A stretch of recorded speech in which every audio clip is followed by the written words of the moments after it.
Ito na po, available na po yung Rhode Island chick. Red Rhode Island chick available na po. Pwede na po kayong mag-PM sa akin. Actually, hindi pa po siya ubos mapisa. Ito pa po yung iba. Nagpipisa pa. Ayan. 67 pong piraso yan. Ang binta ko po per piraso ay 80 pesos. Pagka nadala ko na po ito sa farm, 100 pesos na po. At after 5 days po doon ay 120 pesos na. So, kung gusto mo pong medyo makuha mo ng mura-mura, 80 pesos po per piraso. Mag-PM ka na po sa akin para hindi ko na po ito madala sa farm. Dito lang po ito sa Dait, Camarines Norte. PM ka na lang po kung gusto mo pong bumili.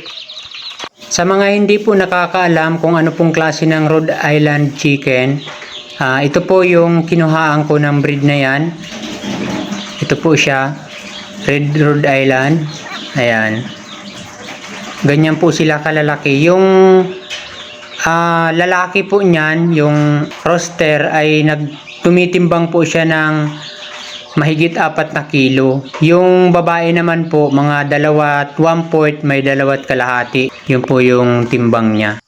Hindi po ito mahirap alagaan, tsaka hindi po sila mapiling manok sa pagkain. Halos po lahat ng prutas kinakain nila. Tapos yung mga mahilig po silang kumain ng mga dahon. Kaya kung halimbawa po ay tamad kang maglinis ng bakuran, bibitawan mo na lang po ng ganitong manok. Ubos pati mga halaman. Ang itlog po niyan ay kulay brown. Yan po yung brown egg. Araw-araw din po yung pag-iitlog niyan.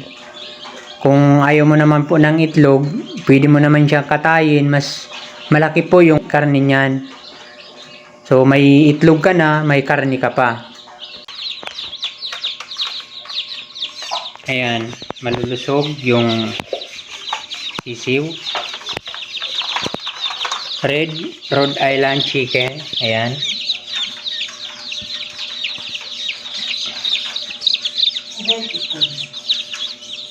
Maano lang yung ilaw kasi red.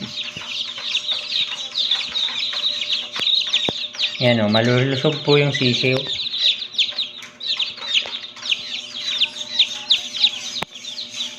₱80 po per piraso.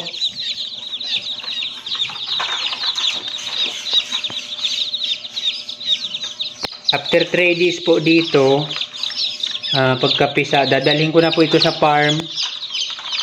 Ang binta ko na po niyan ay 100 pesos per piraso pag nadala ko na sa farm.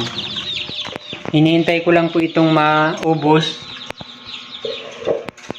Hindi pa kasi ubos yung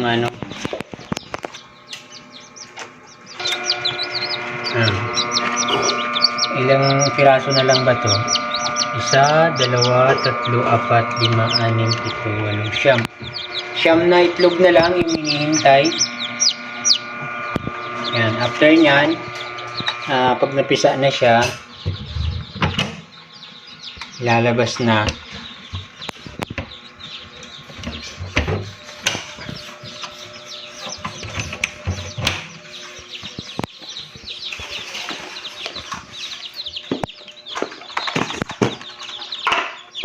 Red Rhode Island chicken po ito.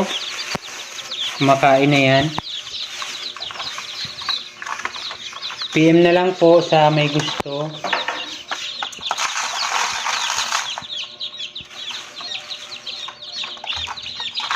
Saan ba yung maputing ilaw?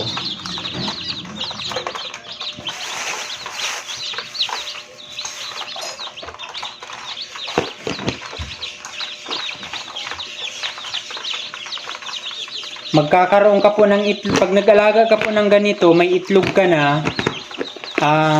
Nag-iitlog po siya araw-araw.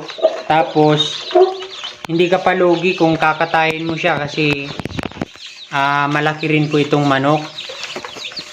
Tsaka masarap po ang karne nito kasi mahilig silang kumain ng mga damo. Hindi po katulad ng manok na feeds yung pinapakain. Ito po ay Halos parang kasing lasa po sila ng native na manok. Kasi dito po sa amin, ito po yung mga binabahog ko. Pero mas maganda rin po na pag nag-iitlog po yung manok, dapat may mga vitamins din po tayong naibibigay. Kasi pag puro ganito po yung ibigay, so nakukulangan po sila ng protein at calcium. So nahina po yung pag-itlog nila. Kung halimbawa kakatayin mo siya, bitaw lang, ang sarap po ng karne niya kasi yung mga kinakain niya talaga mga insekto saka mga dahon. Ito po yung nanay ng mga chick na to, na yung mga sisiw na to, ito po yung nanay. Dito ko po kinuha yung itlog para incubator. Pero kung halimbawa naman po ay ayaw mong mag-alaga ng sisiw, gusto mo pong mag-alaga na ng ganito na nag-iitlog na, pwede rin po kung halimbawa mabili ka, pwede rin po ako magbenta sa iyo na ganito na kalaki. So PM ka na lang po at tayo po ay mag-usap.